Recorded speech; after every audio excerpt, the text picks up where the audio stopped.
మావి గన్ అని జగన్ అన్నాడు. ఎందుకన్నాడో ఈరోజు రాష్ట్రంలో కొంతమందికి మేము కొన్ని విషయాలు చెప్పాలనుకుంటున్నాం. రాష్ట్ర ప్రజలకు తెలుసుకోవాల్సిన ఉంది. ఇది 2024 ముందు ఎన్నికల ముందు వైజాగ్ రాజధాని అని ఎందుకన్నాడంటే వైవి సుబ్బారెడ్డి, విజయసాయిరెడ్డి, సజ్జల రెడ్డి వీళ్ళకి వ్యాపారాలు చేసుకోవడానికి వైజాగ్ రాజధాని అని చెప్పి ప్రజల్లోకి వెళ్ళాడు. ప్రజలు ఎలా కొట్టారు, దేంతో కొట్టారు చూసాం. 11కు వచ్చాడు.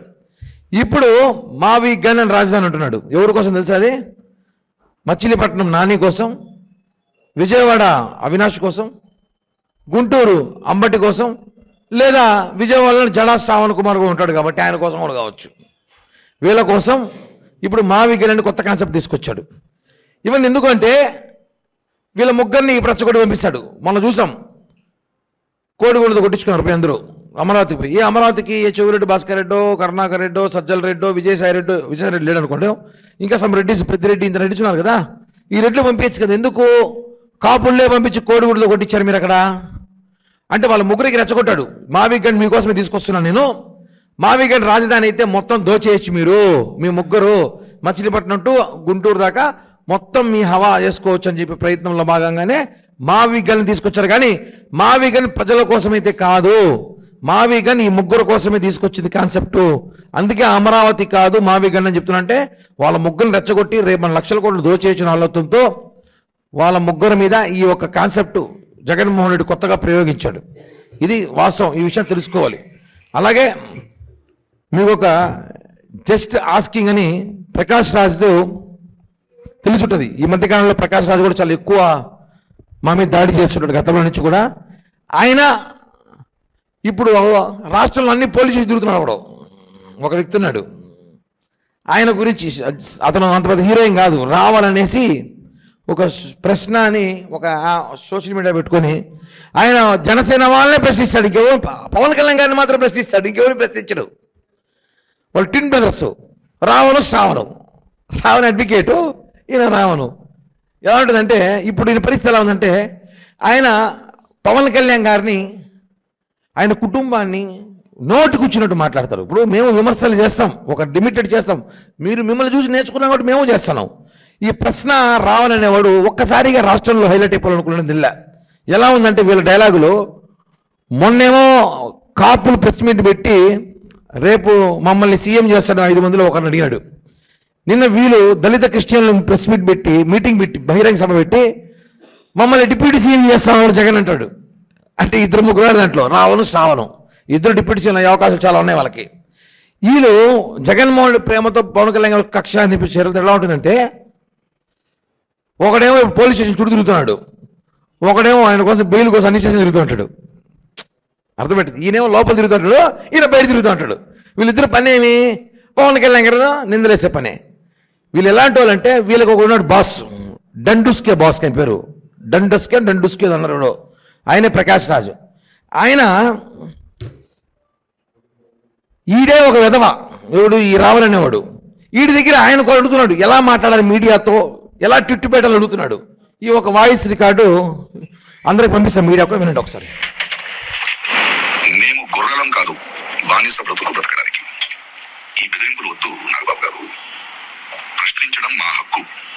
ఏ నాయకుడైనా, నేనే నాయకుడు అనుకున్నవాడైనా సమాధానం ఇవ్వాల్సింది బాధ్యత. అర్థమైందా?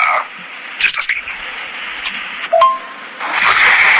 బండి ఎక్కి పారిపోయిన వాడిని ఎందుకు అరెస్ట్ చేయట్లేదు రేవంత్ రెడ్డి గారు అని ఒక ట్వీట్ చేయొచ్చా తెలుగులో?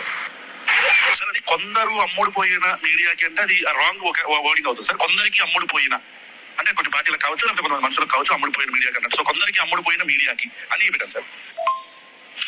ఇప్పుడు ప్రజలకి నిజం సమాధానం చెప్పబోతున్నాను. నిజం తెలుసుకోవాలన్న ప్రజలకి నిజం తెలుసుకోవాలన్న మీడియా మిత్రుడికి మరియు కొందరికి అమ్ముడుపోయిన మీడియాకి కూడా ఓకే. అంటే నిజం తెలుసుకోవాలన్న మీడియా మిత్రులకు కొంచెం రెస్పెక్ట్ ఇవ్వాలి. అందుకే ప్రజలకి నిజం తెలుసుకోవాలన్న మీడియా మిత్రుడికి మరియు కొందరికి అమ్ముడుపోయిన మీడియాకి కూడా. సార్ అది నేను మీకు ఒక లింక్ పంపిస్తాను సార్, ఆ యూట్యూబ్ లింక్. దాని మీద జస్ట్ క్లిక్ చేస్తే డైరెక్ట్ యూట్యూబ్ లోకి వెళ్ళిపోయి జాయిన్ అనే ఒక బటన్ చూపిస్తుంది, లైవ్ ని జాయిన్ అవ్వమని. అది క్లిక్ చేస్తే మీరు లైవ్ లోకి వచ్చేస్తారు సార్. మీరు 7:45 అట్లా వస్తే మనం 8:45 9 దాకా మనం చేసి we will close it sir. Link నువ్వు మెయిల్ లో పంపిస్తే నేను ఐప్యాడ్ లో ఓపెన్ చేస్తాను అంతే కదా, లేదా ఫోన్ లోనే ఓపెన్ చేయాలి. దానికి ముందు 1 hour ముందు ఐ టాక్ టు యు. ఇది నేను మీడియా మొత్తానికి పంపిస్తాను. ఇప్పుడు ఇందులో ఈ విధవని ఆయన మనం ఎలా విమర్శించాలి పవన్ కళ్యాణ్ గారిని అనేక ఆడియోలు ఉన్నాయి. ఎలా టార్గెట్ చేయాలి, ఎలా మతం దాడి చేయాలి మనం అనే ఒక కుట్రలో భాగంగా వాడుతున్నారు. కనిపించేది వీళ్ళిద్దరే, రావణు శ్రావణు. వెనకాల నడిపించే దాంట్లో వెనకాల ఉన్న వ్యక్తులు ఈయన చిరంజీవి గారి పేరు, పవన్ కళ్యాణ్ గారి పేరు చెప్పుకొని బతికే ప్రకాష్ రాజ్ గారిని జస్ట్ ఆస్కింగ్. మేము కూడా ఏ రోజైనా జగన్మోహన్ రెడ్డిని మీరు దళితులపై దాడి చేసినప్పుడు, డాక్టర్ సుధాకర్ చంపేసినప్పుడు జస్ట్ ఆస్కింగ్ ప్రకాష్ రాజ్, నువ్వు ఎందుకు ట్విట్ పెట్టలేదు, మాట్లాడలేదు? ప్రకాష్ రాజ్ ఈరోజు మనం చూసాం, లైవ్లో చూసాం. రావణు ప్రకాష్ రాజ్ మాట్లాడుకునే మాటలు సందర్భాలు ఎలా ఉన్నాయంటే, రాష్ట్రంలో అల్లజడులు సృష్టించాలి, మత అల్లజడులు సృష్టించాలి, కూటమిని చీల్చాలి, పవన్ కళ్యాణ్ గారినే టార్గెట్ చేయాలి. ఎందుకంటే కూటమి రావడానికి కారణం పవన్ కళ్యాణ్ గారే కదా. పవన్ కళ్యాణ్ గారిని టార్గెట్ చేసి ఇక ఆల్మోస్ట్ కూటమి చీలిపోతుంది, కులం చీలిపోతుందని చెప్పి కాపుల మధ్య తీసుకోవడానికి ప్రయత్నం ఇది. ఈరోజు అదేవిధంగా సోషల్ మీడియాలో కుట్రపూరితమైన డిబేట్స్ ఇద్దరు కలిసి నడుపుతారు. మనం చూసుంటాం. ఆయన ఒక డిబేట్ పెడితే ఆయనకి సానుభూతి, అయ్యయ్యో వాడు పిల్లోడు మంచోడయ్యా, వాళ్ళు అన్ని స్టేషన్లు తిప్పుతారేమి న్యాయం అంటాడు. వాడు బయటికి రాగానే ప్రకాష్ రాజు గారి వాయిస్లో నిజముంది, ఆయన మాట్లాడిన వాస్తవాలు, ఆయన నీతి నిజాయితీ అంటాడు. ఆయన వీళ్ళ డ్రామాలు. అదేవిధంగా పక్కాగా వీళ్ళిద్దరు కుట్రపూరితంగా పవన్ కళ్యాణ్ గారి దాడి చేయడం కారణం ఏమంటే, కేవలం ఈ పవన్ కళ్యాణ్ గారి మీద దాడితో పాటు కూటమి ప్రభుత్వంతో పాటు కాపు సామాజిక వర్గం పైన చేయడానికి, కాపుల్లో రెచ్చగొట్టడానికి చేస్తున్న దాడి ప్రయత్నం ఇది. నేను ఒకటి అడుగుతాను, ఈరోజు ప్రకాష్ రాజు గారిని రావణ మధ్య ఉన్న అపవిత్ర బంధం ఏంటి? ఎందుకు నీకు అంత ప్రేమ? రావణ అనేవాడు ఎక్కడి నుంచి వచ్చాడు? కత్తి మహేష్ శిష్యుడు. ఆ రోజు కత్తి మహేష్ ఇదే మరి మా మీద దాడులు చేశాడు. ఈరోజు రావణ అనేవాడు వచ్చాడు. ఈరోజు అదే రావణ్కి ఎవరు సపోర్ట్ చేస్తారు? ప్రకాష్ రాజ్. అంటే చూసుకోండి, వీళ్ళందరూ బ్యాచ్. ఈ శ్రావణు, ఈ రావణు, ఈ ప్రకాష్ రాజు, వీళ్ళందరూ కూడా పవన్ కళ్యాణ్ గారిని టార్గెట్ చేసి మాట్లాడి భయపడుతున్నారు. కానీ ఈ ఆడియో ద్వారా తెలిసిపోతుందా పవన్ కళ్యాణ్ ట్విట్ పెట్టాలంటే నేను అడుగుతున్నాడు, నేనేం ట్విట్ పెట్టాలి? ఇది పెడితే వర్కౌట్ అవుతుంది. వీడు పేదాలి అపరమే, వీడికి ఏం తెలియదు, వీడు నిశాని. వీడు చెప్తాడు, సార్ ఇలా పెట్టండి సార్ అంటే, ఓకే నువ్వు పంపించు రావని నేను చూసుకుంటానని. వీళ్ళిద్దరికి సలహాలు ఇస్తాడు. వీడు ఆయన, మీరు ఏమేమి లీగల్గా నేను చూసుకుంటా అంటాడు. ఆయన లాయర్ చదవలేదో తెలియదు, ఆయన అడ్వకేట్ సంగతి నాకు తెలియదు, పెద్దగా లాయర్ చదవలేదో నాకు తెలియదు ఆయన గురించి. ఎందుకంటే ఆయన కొన్ని కేసులు ఇచ్చున్నాయి మహానుభావుడికి తెలుసు ఆయనకు కూడా. కాబట్టి ఆ శ్రావణ్ అనే వ్యక్తి కూడా ఈరోజు ఆయన చంద్రబాబు నాయుడుతో కలిసి ఆ రోజు ఆయనకి సీట్ ఇవ్వలేదనో, ఆయన అడిగిన సీట్లు ఇవ్వలేదనో ఆయన ఈరోజు కూటమి మీద దాడి చేస్తున్నాడు. సరే, మీరు కూటమి మీద దాడి చేసిన పర్టికులర్గా పవన్ కళ్యాణ్ గారు దాడి చేయడం ఏంటి? ఇంత దారుణం దొరికిపోయారు, అడ్డంగా దొరికిపోయారు. వాయిస్ రికార్డ్ అందరికీ పంపిస్తా, టోటల్ రేపు స్టేట్ మీడియాకి, ఇక్కడ మీడియా మొత్తానికి పంపిస్తా. ప్రకాష్ రాజ్ అండ్ వీళ్ళిద్దరు మాట్లాడుకునే, రావణ్ మాట్లాడుకునేది చూడండి. దింపటి ఏమర్థమవుతుంది? ఇది మొత్తం ప్రీ ప్లాన్డ్ స్కెచ్, ప్రీ ప్లాన్గా గొడవలు, ప్రీ ప్లాన్గా వీలే చేసుకున్నారు. ఇది మాత్రం వాస్తవం. దయచేసి ప్రజలు గమనించాలి. వైసీపీ సోషల్ మీడియా ఏదో రావాలని అరెస్ట్ చేస్తామంటే అతనేమి అంత ఉత్తముడేం కాదు. అతను మాట్లాడిన మాటలు మీరు ఒకసారి యూట్యూబ్ బ్యాక్ వెళ్ళి చూస్తే చాలా ఘోరమైన మాటలు మా అధినేతను మాట్లాడారు. కాబట్టి ఈరోజు అతని మీద ఏదో పోలీస్ స్టేషన్లో కేసులు పెట్టారు. ఆ కేసులకు కూడా అతను ఏదో ఓవరాక్షన్ చేస్తాను, నాకు అర్థం కావట్లేదు. అట్లా అయితే మేము చాలా కేసులు మేము కూడా బదిలీ ఇచ్చాం. దయచేసి ప్రజలు ఈ ముగ్గురు ట్రాప్లో పడకండి, ఈ ముగ్గురు దొంగలే అని చెప్పి కూడా ప్రజలు తెలియజేస్తున్నాం.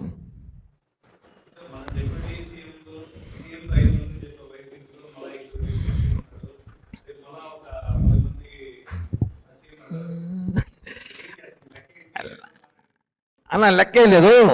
5 మంది డిప్యూటీ సీఎంలు కాపుల్లో చేస్తామని చెప్పాడు జగన్ మొన్న. అది ఆ విషయం నేను మాట్లాడినా. మొన్న మీటింగ్ పెట్టి 2-3 మేము డిప్యూటీ సీఎం అవుతాం ఛాలెంజ్ చేశారు.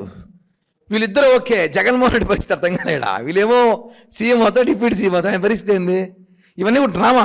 ఇప్పుడు చూసారా, ఇప్పుడు చిన్న ఎగ్జాంపుల్, ఇప్పుడు 2 డిప్యూటీ సీఎంలు ఉన్నారు. ఎవరు? శ్రావణు, రావణు. ఇప్పుడు రావణ్ అనేవాడు ఆంధ్రప్రదేశ్లో పోలీస్ స్టేషన్లో అతని మీద చాలా కేసులు నమోదైనాయి. అతను లోపల ఉంటాడు, ఇతను బయట ఉంటాడు. ఇద్దరికి శిక్ష. మళ్ళా అతన్ని తీసుకెళ్ళడానికి ఇద్దరు కాంటాక్టు, ఇతను తీసుకెళ్ళడానికి అతని కాంటాక్టు. వీళ్ళిద్దరికి కాంటాక్ట్ ఎవరు? జగన్మోహన్ రెడ్డి. పూర్తి వైసీపీ సోషల్ మీడియా. పేరు నాని కూడా మాట్లాడుతూ, ఈరోజు పేరు నాని కూడా మాట్లాడుతూ రాష్ట్రంలో శాంతి భద్రతలు లేవంట. శాంతి భద్రతలు ఉన్నాయి కాబట్టి రాష్ట్రం ప్రశాంతంగా ఉంది. మీలాగా కుల కుతంత్రాలు చేయట్లే మేము. కోడిగుడ్లు ఇచ్చి పంపించి కోడిగుడ్లు వేయించుకునే క్యారెక్టర్ కాదు మాది. కోడిగుడ్లు పంపించి మా పైన కోడిగుడ్లు ఏంటని చెప్పలా. అవి కూడా మనం విన్నాం ఆడియోలు కొన్ని, పంపించి డబ్బులు చేయించారని. నేనే ప్రెస్ మీట్ ముఖ్య కారణం ఈ ముగ్గురు వ్యక్తులు ఒకటే. ఈ ఆడియో లింక్స్ ఉన్నాయి, ఇంకా 2-3 లింక్స్ ఉన్నాయి, అన్ని పంపుతాను. అన్ని ప్రజలు టెలికాస్ట్ చేయండి. పవన్ కళ్యాణ్ గారి మీద దాడి చేయడానికి వీళ్ళు ఎలాంటి వాక్యాలు మాట్లాడుతున్నారో వాయిస్ రికార్డ్ ద్వారా తెలుసుకోండి. దయచేసి ఎవరి మీద సింపతి చూపించే అవసరం అయితే లేదని చెప్పి కూడా తెలియజేస్తున్నా. 100% వాళ్ళిద్దరు అనకాని ప్రకాష్ రావు లాంటి 2-3 ఉన్నారు.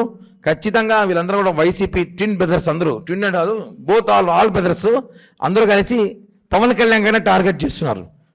అంతే, పవన్ కళ్యాణ్ గారిని టార్గెట్ చేసి మాట్లాడుతున్నారు. ఈ రాష్ట్రంలో ఏదో చిన్న సమస్య జరిగినా కూడా దాన్ని పవన్ కళ్యాణ్ గారి బాధ్యులు అంటారు. ఏమి జరిగినా ఎక్కడ ఊడి వచ్చినా కూడా మాకే బాధ్యులు అంటారు. కాబట్టి ఆయన డిప్యూటీ సీఎం హోదాలో ఉన్నప్పుడు ఆయన చేయాల్సిన పరిధిని ఆయన చేస్తున్నాడు. దీని వెనకాల పోలీసు శాఖ కూడా, దయచేసి పోలీసు శాఖ కూడా ఈ ఆడియో రికార్డు అన్ని కూడా, టేప్స్ అన్ని కూడా మీ దగ్గర వచ్చినట్టు ఉంటాయి. ఎంక్వైరీ చేయండి, విచారించండి, శిక్షలు వేయండి. ఎందుకంటే రాష్ట్రంలో ఇప్పటికే చాలా కన్ఫ్యూషన్ ఉన్నారు, అలజడి సృష్టిస్తున్నారు వైసీపీ నేతలు. గవర్నమెంట్ లేకపోయినా కూడా అది మేము చెప్పుకోలేక బాధపడుతున్నాం. గవర్నమెంట్ లేకపోయినా వాళ్ళు అలజడి సృష్టిస్తున్నారు. ఇది కరెక్ట్ కాదు. దయచేసి పోలీస్ శాఖ వారు, మేమేమనుకుంటారు, ప్రజలు ఏమనుకుంటారు కాదు, కొంచెం వైసీపీ రూల్స్ ఫాలో చేయండి మీరు కూడా కొంచెం అప్పుడప్పుడు అని చెప్పి కూడా తెలియజేస్తున్నా. కేసు ఆల్రెడీ పెట్టున్నారని విచారిస్తారు. అరెస్ట్ చేయడం జైలుకు పోరు కదా, విచారణ జరుగుతుంది. నాని కుటుంబం నాశనం అయిపోతుంది, దేవినేని అవినాష్ కుటుంబం నాశనం అయిపోతుంది, అంబటి రామ కుటుంబం నాశనం అయిపోతుంది. అది చేసుకోకపోతే ప్రజలు నాశనం గారు. సైకోలు శాడిస్ట్ ఒక చోటే ఉంటారు కదా ఆ పార్టీ, వైఎస్ఆర్ కాంగ్రెస్ పార్టీ అంటే.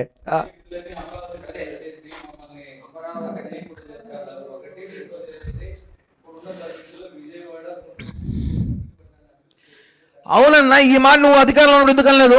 2018-19 గాజులు కాస్తున్నాడు జగను. 2016-17-18 గాజులు కాస్తున్నావా? అంటే నువ్వు వైజాగ్ ప్యాలెస్ కట్టుకొని వైజాగ్ ప్యాలెస్ లో కూర్చొని నువ్వు ఇంకేమైనా చేసుకుంటున్నావా? నీకు అధికారం ఇచ్చారు, 151 సీట్లు ఇచ్చినప్పుడు నువ్వు ఏం చేస్తావు? ఆ రోజు నువ్వు గాజులు కాస్తున్నావు. వైఎస్ జగన్ అడుగుతున్నా నేను. ఆ రోజు నువ్వు ఎందుకు రాజధాని ప్రకటించలేదు? దమ్ముంటే నిజాలు పవర్ ఉంది కదా. మోడీ కూడా చెప్తుంటున్నారు, మోడీ గారి దగ్గర ప్లేస్ దండం పెట్టి చేసుకొని వస్తానావు కదా, అడుగుండొచ్చు కదా. సార్ हमको बहुत बड़ा రాజధాని है, 110 కిలోమీటర్ హే, हम बनाएंगे అంటే పర్మిషన్ తెచ్చుకోవచ్చు కదా. ఆ రోజు నువ్వు ఎందుకు చేయలేకపోయినావు? హీరో వచ్చి మావి గన్ను, పక్కింటోడి గన్ను, ఏంది సోదంతా చెప్తున్నాం కదా. ఇవన్నీ కుదరదు. అమరావతి రాజధాని, ప్రజలు అమరావతి అయిపోయి ఉంటారు. నువ్వు చెప్పినావు కదా మావి గన్ను మెసేజ్ అమరావతిని చూసుకుందాం ఎలక్షన్లో, రేపు ఎలక్షన్లో పెట్టి చూసుకుందాము. ఇవ్వలేరన్నా, మాకు పనులు ఉన్నాయా? ప్రెస్ మీట్ పెట్టుకుని ఉంటారు 4-5 మంది మా నాటలు ఉంటారు. మా బాధ్యత అవన్నీ చేసే పనులు వేరే వాళ్ళు చూసేవాళ్ళు కొంతమంది ఉంటారు. మేము ఒకటే అమరావతి అభివృద్ధి చేసి చూపిస్తాం. 2029 ఎన్నికలు పోయే ముందు 2024 ముందు అమరావతి, బిఫోర్ మేము చూపించే ప్రజల్లోకి వెళ్తాం. ఇది మాత్రం వాస్తవం. అమరావతి 5 ఏళ్ల ముందు వినున్నా, అమరావతి అనేది 29కి ఒక స్ట్రక్చర్ మేము చూపించి ప్రజలకు నమ్మకం కలిగిస్తాం. అమరావతి డెవలప్ అవుతుంది, అమరావతి రాజధాని అని చెప్పి ప్రజలకు నమ్మకం కలిగిస్తాం. ఎందుకంటే 5 సంవత్సరాలు వాడి మ్యాజిక్ చేయడానికి ఏ అయితే ఉంది. అమరావతి కాదు, జపాన్ నుంచి తెచ్చచ్చు. అమరావతి 10 నిమిషాల్లో ఏలో జపాన్ కాదు, వేరే కంట్రీ కూడా తెచ్చచ్చు. అమరావతి నిర్మాణం జరుగుతుంది, చేస్తాం, రోడ్లు వేస్తాం, మొన్న బిల్డింగ్లు కట్టినాం, వాటర్ తీసుకొస్తున్నాం, ప్రాజెక్టులు తీసుకొచ్చాం, కంపెనీలు వస్తున్నాయన్నా. మ్యాజిక్ కాదు జగన్ లాగా చేయడానికి. జగన్ అయితే జీసస్తో మాట్లాడి మ్యాజిక్ చేస్తాడు. అందుకే అందుకే 15 సంవత్సరాల కూటమి ఉంటుంది. 15 సంవత్సరాల కూటమి ఉంటుంది. 15 సంవత్సరాల్లో అమరావతి మరో హైదరాబాద్ చూపిస్తాం మేము. స్టాండ్ అవును. 2029కి 2024 ముందు అమరావతి, ఇప్పుడు అమరావతి 5 ఏళ్ళు అభివృద్ధి చూపించి వెళ్తాం ఎలక్షన్కి. థ్యాంక్ యూ అన్న, ధన్యవాదాలు. జై హింద్. నేను తిట్టి నిన్ను పొగుడు తప్పుకుంటావునా? నిన్ను బండబూతులు తిట్టి ఎలా వాళ్ళు మాట్లాడింది ఎవరు అసలు? వాళ్ళు ఎవరిని మాట్లాడారు? పవన్ కళ్యాణ్ అనే వ్యక్తిని జనసేన పార్టీని మాట్లాడి ఈరోజు వాళ్ళు ఎందుకు పరామర్శిస్తాం మేము? ఏ అవసరం ఉంది మాకు? అతను ఏం మాట్లాడుతున్నారు? పవన్ కళ్యాణ్ గారి కుటుంబాన్ని, వాళ్ళ తల్లిని, పిల్లల్ని మాట్లాడుతున్నారు. వాళ్ళు మాట్లాడినోడికి మేము అరెస్ట్ చేస్తాడు, ఖచ్చితంగా అరెస్ట్ చేస్తారు. ఆ రోజు మమ్మల్ని అరెస్ట్ చేయాలా? ఆ రోజు జగన్మోహన్ రెడ్డి మాట్లాడినందుకు నన్ను అరెస్ట్ చేశారు, మా జనసేనకు అరెస్ట్ చేశారు, చొక్కలు బట్టి లాక్కెళ్ళారు. ఇంకా వీడియోలు, ఈరోజు కూడా వీడియో వచ్చింది 3 years ago అంట పొద్దున. ఇన్నిసార్లు కేసులు పెట్టినారు, అప్పుడు మాకేమైనా మాట్లాడారు ఎవరైనా? లేదే. కాబట్టి ప్రభుత్వంలో ఉన్నప్పుడు ఒక డిప్యూటీ సీఎం హోదాలో ఉన్నప్పుడు పవన్ కళ్యాణ్ గారు విమర్శించినప్పుడు ఖచ్చితంగా అరెస్ట్ చేస్తారు. దాన్ని మీరు శిక్ష పడాలి, కోర్టులో చెప్పుకోండి ఏమనంటే. ఇది వాస్తవం ఉన్నా. అదే అదే కదా బాధ. సరైన కేసులు పెట్టడం బాధపడుతున్నా. ప్రభుత్వం ఫెయిల్ అని చెప్పగానే హోంశాఖలో వాళ్ళకి సరైన శిక్ష పడట్లని బాధపడుతున్నాను నేను. నేనే కాదు, జనసేనకు అందరూ బాధపడుతున్నారు. అంటే మా మీద దాడి చేస్తే మేము అప్పుడు పోతే జైలుకి వెళ్ళాం మేమందరం. వాళ్ళని జైలుకి పంపలేకపోతున్నాం. ఏంటి ఆ సెక్షన్లు అర్థం కావట్లే. సెక్షన్లు బలంగా ఉన్నాయా లేకపోతే లాయర్లు బలంగా ఉన్నా అర్థం కావట్లే మాకు కూడా. ఇది గవర్నమెంట్ చూసుకోవాలి సీరియస్గానే. మేము కూటమిలో ఉన్నా చెప్పాల్సి చెప్తున్నాం. మేమేమి పొగడట్లా, హోమ్ మినిస్టర్ గారిని మేమేమి పూజించట్లా, ఉన్న విషయం చెప్తున్నాం మేము. ఒకటండి, ఆయనకి ఏ శాఖ ఇచ్చినా ఆయన అద్భుతంగా చేస్తాడు. అది ఏ శాఖ అయినా సరే, హోంశాఖ మించిన శాఖ అయినా కూడా సరే, ఆయన అన్ని శాఖల అర్హత గల వ్యక్తి. గారి గురించి మాట్లాడారు కాబట్టి ఆయన మా మీద పెట్టే కాన్సన్ట్రేషన్ ఏదో నిజంగా ఆయన వృత్తిలో పెట్టుంటే, ఆయన అడ్వకేటు, నేను ఒక కేసు ఇచ్చిన ఆయనకి, ఆయన కూడా తెలుసు నాదో కేసు ఉంది ఆయన దగ్గర. నేను మళ్ళీ ఆ కేసు దాన్ని మార్చుకున్న సంగతి ఆయనకు తెలుసు తెలియదు, నేను మార్చుకునే ఆ కేసు కూడా. ఆయన సర్టిఫికేట్లు, ఆయన స్కూలు కాలేజ్ సర్టిఫికేట్ అసలు చూస్తే బాగుంటుంది నాకు, ఎందుకంటే ఆయన ఏం చదువుకున్నాడేమో. ఆయన కాన్సన్ట్రేషన్ అంతా మా మీద పెట్టేది. నిజంగా ఆయన ప్రాక్టీస్ మీద పెట్టుంటే నిజంగా ఆయన సుప్రీంకోర్టు జడ్జి అయ్యేవాడు. అవకాశాలు ఉన్నాయి. ఆయన గెటప్కి, ఆయన సెటప్కి, ఆయన ఉందాతనం, ఆయన ఆర్భాటం చూస్తే ఎవరైనా చూస్తే సుప్రీంకోర్టు జడ్జి అనుకుంటాడు. కానీ ఆయన వైసీపీకి పనిచేస్తున్న అడ్వకేట్ సంగతి తెలియదు చాలా మందికి. నేను చెప్తున్నా కదా, ఆయన కూటమిలో ఆయన ఒక పార్టీ మాతో ఉన్నప్పుడు 2019లో మా పక్షాన మాట్లాడేటప్పుడు ఆయన కొన్ని సీట్లు అడిగాడు చంద్రబాబు నాయుడు గారిని. ఆ సీట్లు జనసేన గారిని ఎక్కువ సీట్లు అడిగాడేమో నా కోరిక అనుకుంటా. కాబట్టి కుదరదని చెప్పేసరికి ఆయన బయటకు వచ్చి మమ్మల్ని విమర్శ స్టార్ట్ చేశాడు. ఆయన టార్గెట్ పవన్ కళ్యాణ్ గారినే మాట్లాడుతున్నాడు. రాష్ట్రం అంతా చూస్తాను. నేను చెప్తున్నా శ్రవణ్ కుమార్ గారికి, శ్రవణ్ కుమార్ గారు the supreme of advocate, supreme of లానో మీకు చెప్తున్నా, మీరు కాన్సన్ట్రేషన్ కొంచెం ప్రాక్టీస్ మీద పెడితే కొన్ని మంచి కేసులు వస్తాయి. హైకోర్టు కాదు సుప్రీంకోర్టుకు పోయే అవకాశాలు ఉన్నాయి. ఎంతసేపు విజయవాడ చుట్టూ తిరుక్కుంటారు మీరు కూడా.